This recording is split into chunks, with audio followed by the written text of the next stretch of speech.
May nakailang ilipat ka na? Kala mo safe ka na sa araw? O parang hinang-hila si Raso. Tapos meron palang ano. Ay! Yung mga gagalaw pag hindi mo.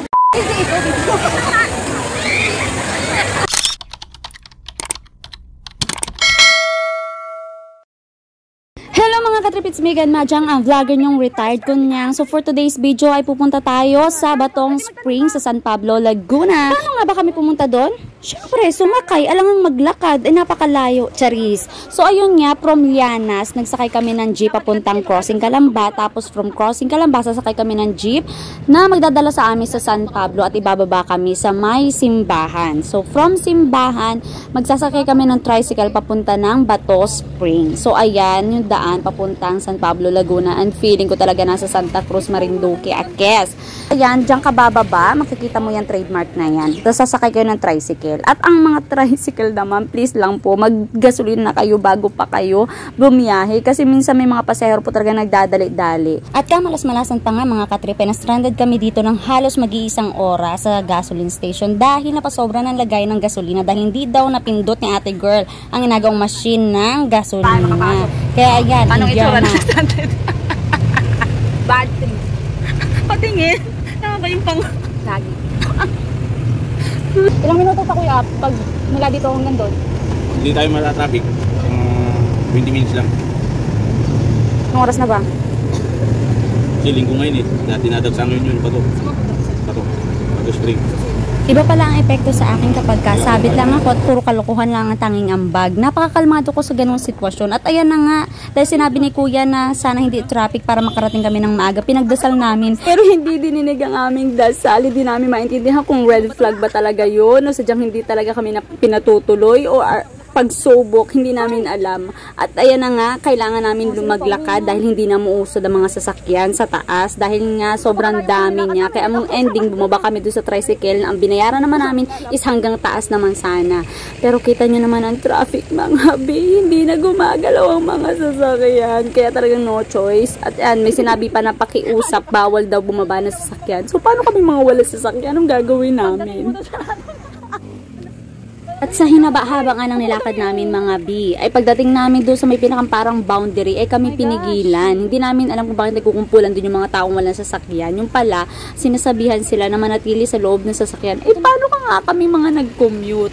So, ayun, discussion for the go. Pagod pa, galing kami ng Kalamba. Ayaw kami paglakarin. Ha? Ay, pipili ko kami nasa sasakyan ko. Bawal bumaba? Hello, papud banda. Grabe. Bawal bumaba. Hala. Eh, paano daw pag wala sasakyan? Ayan, tanong tayo.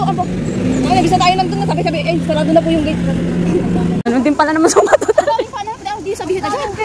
Pakisabi na lang po, kayo po i-commute. Eh di kung kanina pa saan na kami naglakad, eh di na doon na, Mariosep. Grabe naman ito. Ang daming pinagdaanan namin. Na-stranded ng ano, gasolinahan. Na-stranded sa traffic. Naglakad. Ay, Lord. Stranded pa kayo. Sabi na lang po kung wala kayong sasakyan. Sabi na lang po kung titigilan niyo kami. Gusto lang naman namin maligo. Papayag naman kami.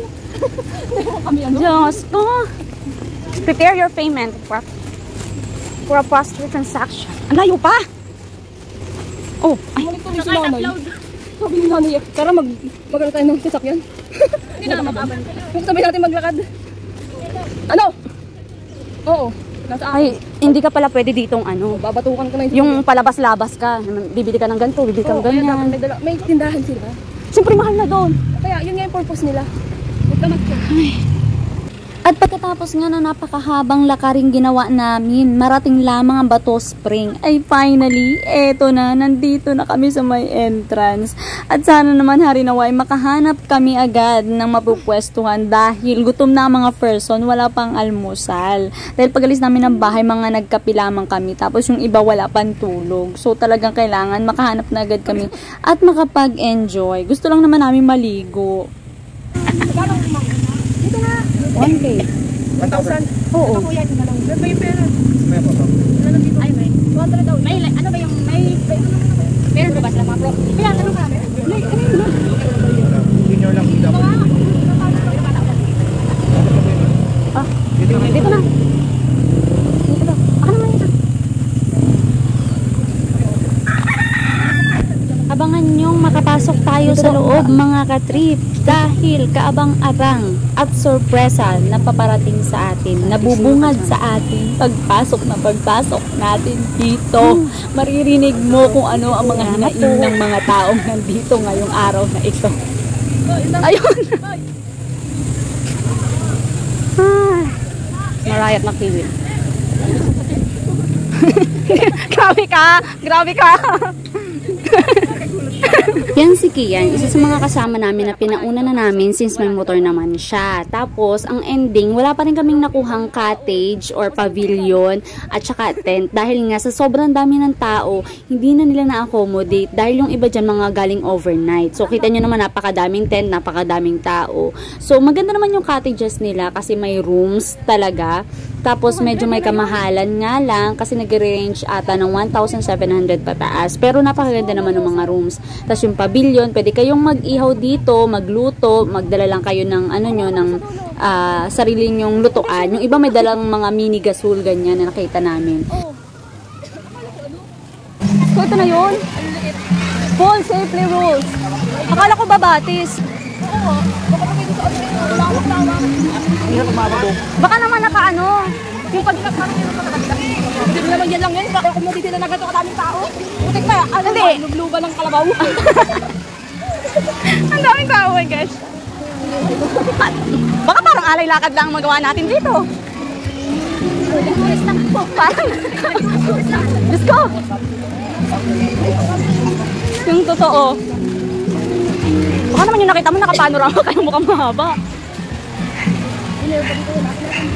Diyos ko. Ito pala yung last na struggle natin, maghanap.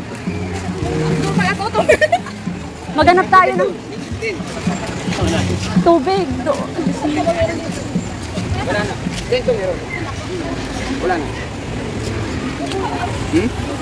Ayan din. Din sabi ko marami wala na. Kala ko yun din. Dito meron pa rin. Swimming pool pala kala kabatis. Oo, doon sa Facebook eh, umaagos sa tubig eh. Ay, ayun na, umaagos. Ay, Mariosep. Parang falls, parang paadyaw, di ba? Ito ano sa Facebook. Ay, epic. Expectation versus reality tayo ngayon. Ay, Lord, bakit ganun?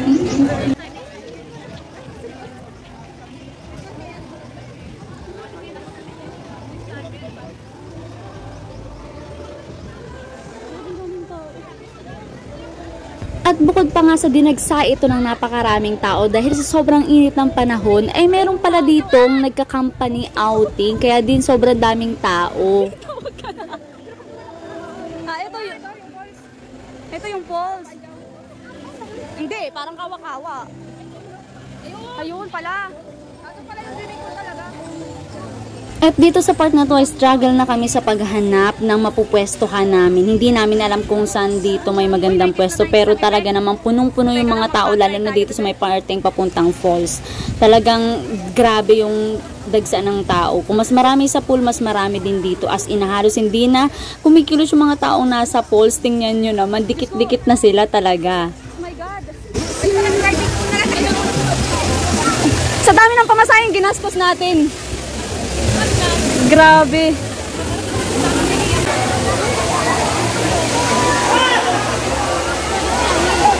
Nakalagay nyo, diving.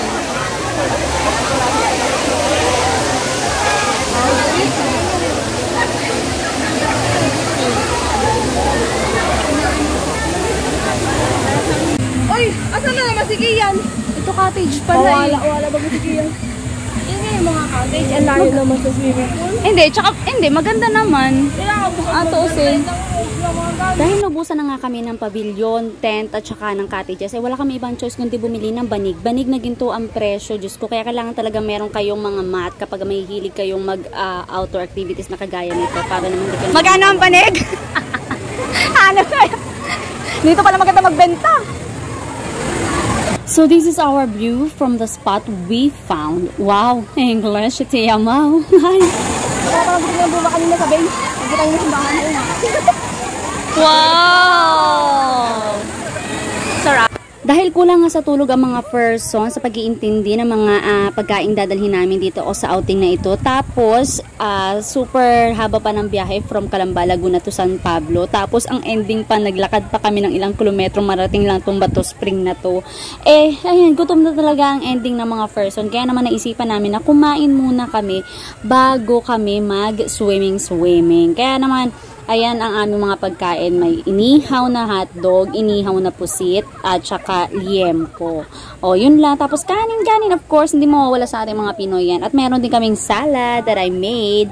At saka may pakwan, may mangga, may saging. At kailangan namin ubusin itong lahat bago kami umuwi para wala na kaming bit-bit mga katrip. At syempre, habang kami ay ganyan kumakain, hindi mawawala ang chismesan ng mga person sa mga napaligid-ligid namin dyan. At advice ko sa inyo mga katrip, kung binabalak nyo pumunta din dito sa Bato Spring, ay pakaagahan nyo as in super aga dahil nga yung nauna namin kasama si Kia, nakarating siya dyan mga 7 o'clock pero sobrang daming tao na, tapos wala na talaga kami makuhang cottage, even tent wala na rin. So, dapat mas maaga pa kayo doon. Hindi namin alam kung anong oras yung mga tao nagpuntahan dyan, pero talagang as in super dami. Kaya yun, sinabi rin naman sa amin ng receptionist na nakausap namin through Facebook, sa Facebook nila, Facebook account nila, na dapat daw mas maaga kami. Mga 6 daw dapat nandun na. Siguro ganun talaga yung digsaan ng tao. Or else, pumunta kayo doon ng mga araw na hindi linggo. Kasi, siguro dahil linggo, walang trabaho lahat ng halos ng tao. Tapos, alam nyo, sobrang init ng panahon. So, yun talaga yung getaway ng mga tao, pumunta sa mga ganitong lugar. Yun lang. Wow! Sarap ng pusit! Ang galing! Oh, sino ka dyan? Chef Yarn? Ang taray ng pusit. Pusit din yung napistuhan namin. At habang kumakain nga kami, hindi namin maiwasang pagchismisan ang mga nangyari bago kami makarating dito sa Bato Spring at bago kami makahanap nitong napwestuhan namin. From nakalimutang mga dapat dalhin, kagaya ng suka dahil may chicharon kaming baon, tapos yung toyo dahil may kalamansi na pagsasawsawan sana nung liempo. Tapos yung pagka-stranded namin sa gasolinahan na sinasabi namin red flag na para hindi kami matuloy. Actually, nagpaplano na kami nung time na yun na kung hindi kami makakapasok, hahanap kami ng ibang lilipatan namin na pagliliguan. Which is may sinabi sa amin si Kuya Driver. Hindi na lang namin matandaan kung saan. Pero malapit din lang din daw doon sa mismong place. At ayan na nga, nakahanap ka kami ng pwesto. Pagdating naman doon, paglatag namin ng banig, puro mga kalamitas na inagaon ang sumama naman sa amin sa pagkain. May mga langgam pa dahil wala na talaga mga pwestuhan. Kaya nyo yan! Di ba wala pang kalahati, nanginginig na yung dalawa. Picture, sabi nyo picture. Tinalo ng bata oh. Putang yung dalawang yan. Meron sa bunda. Babaw naman yan. Mukha yung gumat ko. Ang dami na lang kagad. Kita mo na. Already. Siyempre, katabi pa kami napakamili eh. Kasi may kasama yung dito. Hoy, ang mga ate, mga sis. Ate, baba ka na doon.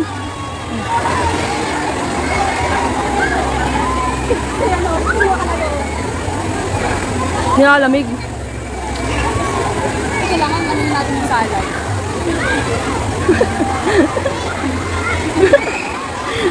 Yo.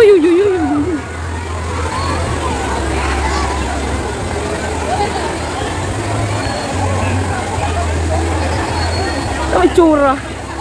Habang yung magjowa enjoy na ang malamig na tubig, si Sam naman ay mukhang nawawalang bata. Hindi ko maintindihan. Kaya yan, umalis na lang kasi wala daw siyang kabebe time. At nang magsibalikan na nga sila sa pwesto namin, naisipan na namin kainin ng pakwan. It's yellow! Wow! It's yellow! Lalo tayo nga lang gamin yan, matamis yan eh. Lala!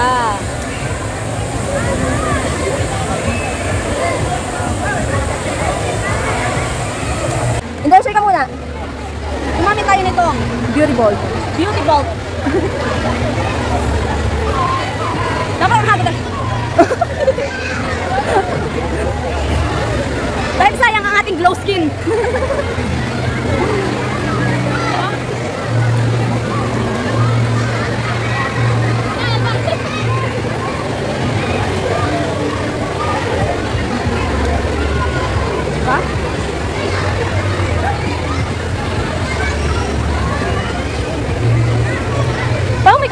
yan.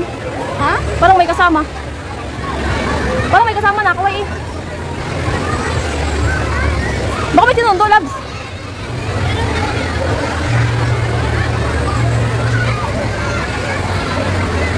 Nasaan siya?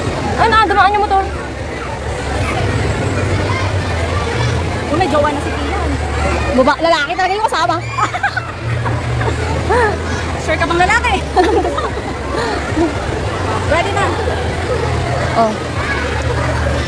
Dahil nakapag-sunscreen na nga ang kunyang nyo, ay ready na po ang tumubog sa tubig. Kami naman ang kapatid ko ang bibida, Char. So ayun na nga na-experience namin kung gaano kalamig yung tubig. As in malamig pala talaga, kaya naman pala yung dalawa nanginginig sa lamig. Nung sila yung naunang lumusong sa tubig. Alam niyo yung tubig na pinagbabara ng yelo, ganun yung lamig ng tubig. And mind you, time check tayo mga katrip. Etong time na to, na lumusong kami ng kapatid ko, nasa 1 o'clock na or past 1 o'clock na. At medyo matindi na yung init ng araw. Pero sobrang lamig pa rin talaga nung tubig. Bigla ko tuloy naalala yung balikat ko. Bawal na bawal pa naman sa malamig tong balikat ko. Pero naisip ko na rin naman, isang araw lang naman ako mag-i-enjoy. Hayaan mo na. Sprayan na lang natin ang gamot kung sakaling sumakit pag uwi. 'Di ba? Yan useful ng gamot natin na pagkamahal-mahal. Eh di gamitin. Charis. Reminder lang din mga katrip, kung pupunta kayo dito, nagko-close sila ng 9 o'clock. Kasi nga daw, may nakalagay silang karatula sa labas na kapag ka sobrang dami na ng tao, hindi na talaga sila nagpapapasok. Kaya talaga nagmadali kami nung umpisa na makarating. Kasi baka ngayon masaraduhan kami, tapos si Kia nasa loob na. Pero hindi ko maintindihan kung bakit parang, imbes na magstay yung ganong amount ng tao, parang feeling ko mas dumadami pa. Ewan ko, or naglilipatan lang ba yung nasa ibang part? Kasi etong part na to, nasa may bandang baba. Meron pa sa pinakang taas, which is yung pinakang falls nandoon. Kaya lang nung pumunta nga kami doon, makikita nyo doon sa umpisa ng video, super crowded na talaga. Dito lang yung medyo kukunti yung tao. Pero as of this moment, talagang dumadami na sila. Kaya, ewan ko, hindi na rin kami makapag-enjoy ng pag-picture-picture. Alam nyo yung mga aesthetic na aurahan. Hindi na namin magawa kasi nga sa sobrang dami ng tao. As in, hindi ka makakakuha ng magandang angulo. Kaya, ayun, enjoy na lang namin para hindi naman sayang yung aming 200 na entrance fee. Paano ulit? Oh. At habang kinukuha ko tong video na to, biglang nasa gintawan ng aking camera ang kapatid ko na merong tinutulungang matandang babae. Hindi naman siya sobrang tanda, parang nasa late 40s na siya, na merong mild stroke. Kaya medyo hirap siyang lumakad at gusto niya pumunta dun sa may parting tabi para ibabad yung paa niya. Kasi napansin ko, yung mga matatanda, ganun yung ginagawa nila dito. Buti na lang, nung tinanong niya ako kung binibideo ko sila, hindi siya nagalit. Natuwa pa siya. Nakakatuwa lang. Yung kapatid ko talaga mahilig sa matatanda. Bente siya ng malamig na tubig. Ay, matubigan din. At eto na po ang ating salad. Wow. Puno na ng yelo eh. Pagkatapos nga namin kumain ng dessert, naisipan namin ng kapatid ko na pasyalan ulit yung waterfalls. Baka pwede na kami makasingit. Kaso ligwak ang mga kunyang. Talaga namang hindi na sila makagalaw dun, as in mas dumami yung tao. Tapos pumunta kami sa may bandang baba sa swimming pool at dun kami talaga namang nakakita ng spot. At tsaka konti na lang yung tao. Dahil siguro napansin nila na meron pa pala dun sa may itaas kasi sabi ng matatanda, ay meron pa pala dun sa taas na parang batis o diba chismosa lang ang person. Kaya pack up kami at lipat naman. For the lipat ng mga person. Tapos na kami sa Pariquillo. Habang na naman kami sa resort. Tumabi ka resort. Bagong pesto. Wala. Dito tayo upo. Tapos din yung cellphone. Oh, diba? May bagong pesto sa harap ng resort. Matapos nga naming ayusin ang lahat ng gamit namin dito sa aming bagong pwesto, ay nagutom ang aming mga kasama, kaya naman naisipan naming magsaing. Pero dahil wala kaming baong bigas, ay bumili kami doon sa tindahan. Ang kaso, Diyos ko, Lord, hindi lang talaga ang banig, ang ginto, ang presyo, kundi ang bigas din. Dahil 80 siya na mabibili mo sa labas sa 50 lang. At ang ketchup ay 20 na mabibili mo ng 8 lang sa labas. Pero alam naman natin na ganyan talaga ang mga presyohan kapag nasa ganito kang lugar. Kaya talagang the best na magbaong ka ng sasapat na pagkain para sa inyo or or di kaya magdala kayo ng gusto nyong lutuin, especially rice. At pag dito naman sa mga ganitong resort na, ayan na nga, sinabi ko sa inyo, pwede kayong magluto, magdala na lang kayo ng lulutuin nyo para hindi rin naman sayang kung hindi nyo maubos, hindi ba? At syempre, ang kabahagi ni Kunyang ay ang tutong, dahil nagtutong nga ang aming kanin. Wag ka pinagtutong talaga.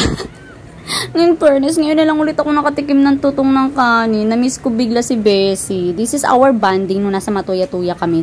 Tirador ng tutong dun sa likod ng kumbento. O, Jeva. At muli na namang napag-usapan ang mga struggles na dinanas namin makarating lang kami dito sa Bato Spring na to. Sana daw pala, nag-overnight na lang kami sa Pansol. Total, mga panggabi naman sila. Tsaka, swimming pool din naman daw yung bagsak namin. Kasi dun sa parting Batis, kaya naisipan din namin na umalis na ay gawa ng nag-aamoy palot na. Alam niyo yung palot? Sa amin sa Marinduque, it's palot. Pero sa Balogan, napanghi. Kasi nga naman, ang dami matatanda dun sa gilid, alam na dun sa may punestuhan ko. Kaya hindi mo rin may enjoy talaga yung pagligo. Wala naman nakalagay dun sa rules na bawal kang umihi sa tubig. Nakalagay lang, bawal mag-dive at bawal tumalon. Kaya yan, nung lumipat kami, at least yung swimming pool konti nung niligo. Tapos, medyo okay yung tubig. Medyo malamig din as in, pero at least mas okay at saka hindi gaanong crowded. Tapos ayun, swimming na lang kami sa swimming pool after namin niyang kumain. Hindi ko na na-videohan kasi nga for the lobat na ang cellphone ng person. At yun, medyo nagtagal lang kami ng konti doon sa swimming pool. Tapos pack up na rin kami kasi hindi kami pwedeng gabihin masyado dahil masyadong malayo pa yung biyahe namin. Parang 2 hours yata kami nagbiyahe. To be honest mga katrip, nagdadalawang isip akong sumama sa outing nilang to. Dahil bukod sa hindi ko naman talaga sila tropa sila nung kapatid ko, wala akong ambag kundi kalokohan. O diba? At saka yung paggawa ng salad. Pero hindi pa rin naman ako yung bumili ng ingredients. Ako lang yung gumawa. Hindi rin naman ako makapagbit-bit ng mga daladalahin namin kasi nga yung balikat ko, diba? Sinama ako ng kapatid ko para doon makapag-enjoy naman ako bago ako bumalik ng Marinduque ulit. Pero hindi ako nagsisi na sumama ako sa kanila kasi ito yung barkada ng kapatid ko na nakita ko na talagang genuine, napaka-genuine nilang kasama. Hindi sila yung ang hirap pakisamahan. Alam nyo yun, yung parang angga-anggaan ng pakiramdam mo sa kanila. Tsaka alam nyo yun, simula't simula, nagkaroon kami ng struggle at si Sam yung nag-aya dito sa outing na to. Pero ni isa sa kanila walang nanise na, dito pa kasi tayo nagpunta, yung ganyan. Although meron kaming mga sinasabi na, red flag na pala yung pagka-stranded natin dun sa gasolinahan. Pero hanggang dun lang, wala yung sisihan-sisihan. At saka, alam nyo yung very light silang kasama na, yung mga ganong part ng struggle kapag ka mag-outing kayo, yung tatawanan lang, hindi yung meron kang kasama na alam mo yung mabibwisit ka kasi po panay reklamo, yung mga ganun ba. Pero at least sila talagang apakagaan kasama and very thankful ako sa kanila na napasama ako, na-enjoy ko talaga as in, although hindi ko na-enjoy yung tubig, pero yung companionship, yung experience ko with them ay na-enjoy ko talaga ng bonggang-bongga mga katrip. Antok na ay. Back up na guys. Nasulit ba ang 200? Nangitin ba ang? Pati pag di nabanlawan, hindi na kami nagbanlaw dahil sa pagkatatakot ng pakalamig ng tubig. Diyos ko, santisima, parang may yelo. Tamot ako namamaos na. Kami ay ano na, uuwi na kami. Ha? Oo, tapos malamig. Nakailang lipat tayo? 1, 2, 3. Naka-4 na lipat kami inahabol ng araw.